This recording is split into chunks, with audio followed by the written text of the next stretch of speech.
to Mobile Legends. Mukhang gusto nilang maipares yung Lolita kay Nana and make this Uranus. They're bringing something The enemy different reaches the in the battlefield. table for Smash game them. 2. Okay. And if you All think about troops it, deployed. ang tema para ngayon sa ONIC-PH, I guess it's more about them not wanting to die at all. Feeling ko yun yung gusto nila gawin dito. Wala man sila kanilang signature na Estes or any signature healers. I think that they are very sustainable by themselves. So I'm excited to see how ONIC-PH will play this out. I still agree with the panel na parang nararamdaman ko ng BREN Esports nasa draft advantage, but ONIC-PH, I can feel na merong something dito sa lineup na to when it comes to burst, when it comes to surviving one by one. So ONIC-PH, if they play the micro game right, feeling ko sila yung makakuha ng game na to. Yes, I do agree. Especially with the Molina, it will actually stop Lusty from hugging out kung ano man yung dapat i-hug out dito from the side of ONIC. Pero I do agree, mas straightforward ang BREN dito in terms of drafting. Mas marami silang dimensions in terms of, getting their strategy done. Yeah. And done well. By the way, Ling is being used by Wise, and this is support Lilia by Oh My Venus. So nakita natin effective na before. Look at Wise. Alam na niya na kaya niyang patayin. blood. Hindi man lang umabot dun sa ultimate ni Wise already. Dilar will be able to get the kill. Ito yung nakikita natin dito, ONIC-PH, they're acting as if they're one unit. BREN Esports, medyo nakikita natin dito na talagang sila 5 individuals pa as of now. Yeah. Pero I feel yung ONIC-PH talaga dito, medyo naka-center yung practice nila in terms of getting the early rotations in. BREN Esports, they actually rely on getting yung mga late game strategies as well. But Coco right now, Vegas will be popped. Lumalaban si Coco dito. I don't think he can actually survive this. Cho will get that kill. Iyaknu, first kill of the game.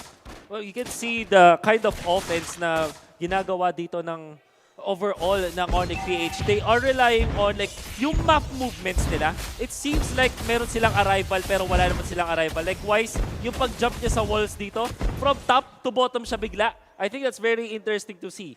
Okay, so there is this thing about the top lane na talagang binabalik ng BREN Esports dito, and this is kind of their, sabihin na natin, strategy na kapag ka nakuha nila itong top lane, they will just go out to the other lanes and just secure it from there.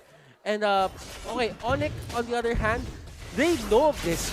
So they will just go din, this is my top lane, and try to stop on thwart kung ano man yung pinabalak dito ng BREN Esports. Fusakin dito, getting caught out, and Coco, mga kaibigan, using all of his skills, but he will take down Nana kasi meron pa ring burn na naiwan dun sa Nana na yun. Now Lusty is gonna take a lot of shots. Now Wise jumping in, does have the ultimate, gets the takedown. At meron pang kasama si Coco with Iyaknu. Kasama nga naman yung Way of the Dragon na papwersa ang kontra Inferno. Oh My Venus, nice dodge at pagkakita naman choose. In comes Dilar, does have supplement of damage, and in comes Iyaknu pero hindi na sila mag-overdive. Scratch that as Dilar just box out members of BREN Esports. Will this be a day of 2-0s? Yun ang tanong natin dito. ONIC-PH, they're looking really good. Iyaknu dito will secure that red buff para na side niya, and this has been the story time and again. Even in game number 1, Wolf, walang kahit anong buff na nakukuha dito masyado yung BREN Esports. Yeah. Cartesi only getting blue buff. Of course, napaka-useful niyan. Pero yung fact na ONIC-PH, lagi silang lumalamang sa buff battles, sobrang laking factor. I mean, hindi siya nagre-reflect exactly dun sa gold. Pero yung impact niya kasi, ramdam na ramdam mo. Imagine having 2 blue buffs or 2 red buffs sa team mo. Like give one to Wise and give another to Iyaknu. Ang laking factor agad nun. Yeah, at the same time, meron din tayong pwedeng bigyan dito. Si Oh My Venus, bigyan mo ng blue. Si Fusakin, sabihin natin, pwede mo din bigyan ng BREN if you really wanted to, or si Wise. It will actually help ONIC-PH dito secure the early fights. Pero ONIC-PH dito, they don't really care about the curtain.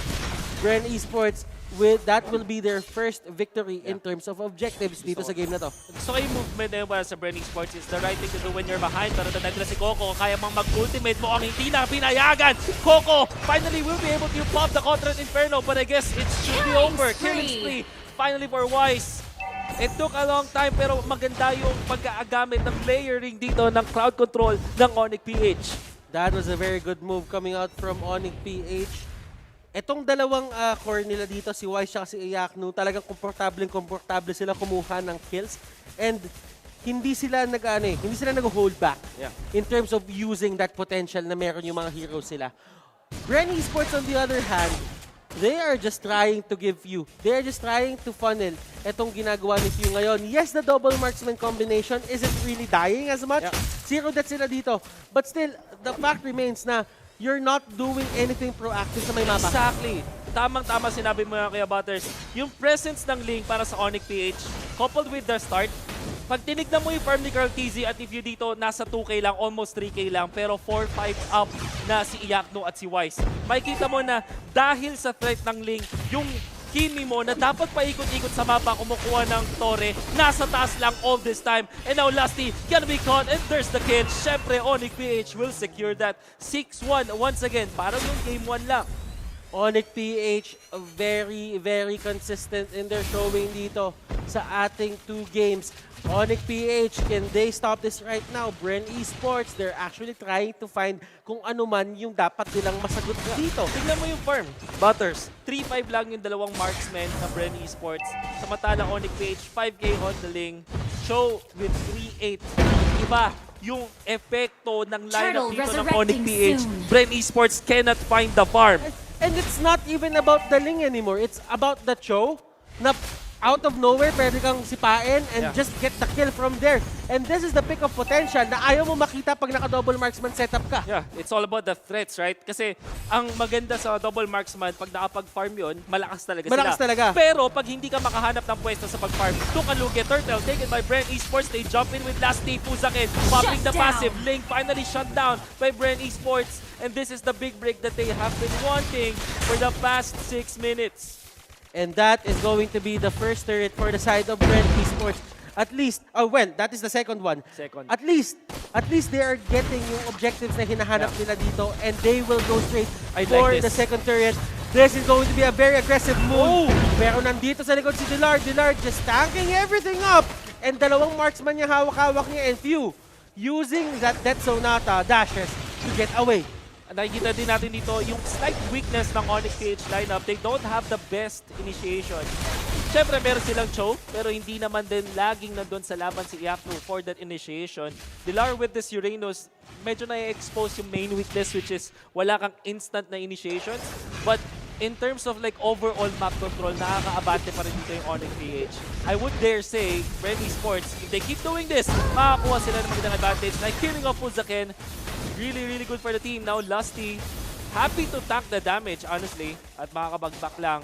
No deaths. But sa may baba, nagkakaroon ng away dito, Coco and Iyaknu. That Wave the Dragon won't be comboed with a second trigger kasi medyo suntok sa buwan nga naman kapag pinilit mo ang isang Tams.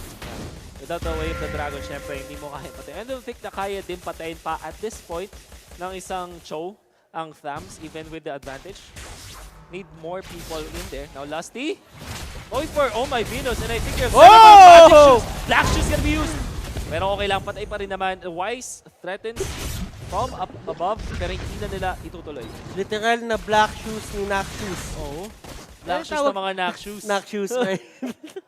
Yung tawag sa mga fanbase niya. Turtle resurrecting soon. Oy, pero alam mo BREN Esports dito, they're doing a great job finding these pickoffs. And lastly, kahit siya yung gumagawa ng plays dito, he did not foresee this. Coco! This is a 3v1! Oh my goodness! Wow. He takes down 2! Coco dito with the plays! Incredibly bad decision making para sa ONIC-PH. Surely, meron silang control. Now, Wise gonna be in trouble. Nahuli pa nga BREN Esports punishing. At syempre, Coco Sanity na naman. Whatever lead na hawak ng ONIC-PH kanina, walang regen up ang isang Tams. Lalong-lalo na tatlo kasi sila doon. I mean, kung 1v1 yun, hindi makapag-regen ng ganun kabilis yung isang Tams. But you have to take note, pag tatlo kayo tinatama ng Contrant Inferno, surely doon kayo mayayari. So, bad decision making from ONIC-PH. I guess, hindi ko rin magets kung bakit ang nasa tabi si Puzakin. Should have just go. Oh, diba? Move away. You have the range advantage. Pero nandito, nagkakaroon ng away Wise dito with the Tempest of Blade. Nasa may pinakalikod, Dillard tries to soak up everything. Last dito, nasa may pinakaharap, Dillard, niyakap niya lahat pero hindi niya nakaya yung damage output. And look at this, Coco, ang pagbangon ng api. Okay, Coco, ayaw niya na. Ayun na. Ayaw na, Hindi ayaw na ni Coco. lalaban. No, Lusty though, catches Fuzakin. Should be a kill. Nana goes down. All of a sudden, BREN Esports now at the advantage. At makakakuha sila for sure. This might even be it. If hindi lalaban dito yung ONIC, na kung sila yung mayari. Lusty jumps in. Wants to eliminate Oh My Venus. And konti na lang mga kompo nila. Base in trouble. BREN Esports. One fell swoop. Like, correct me if I'm wrong, I feel like what happened was BREN For me, sa unang moments ng BREN dito, medyo nababagalan ako.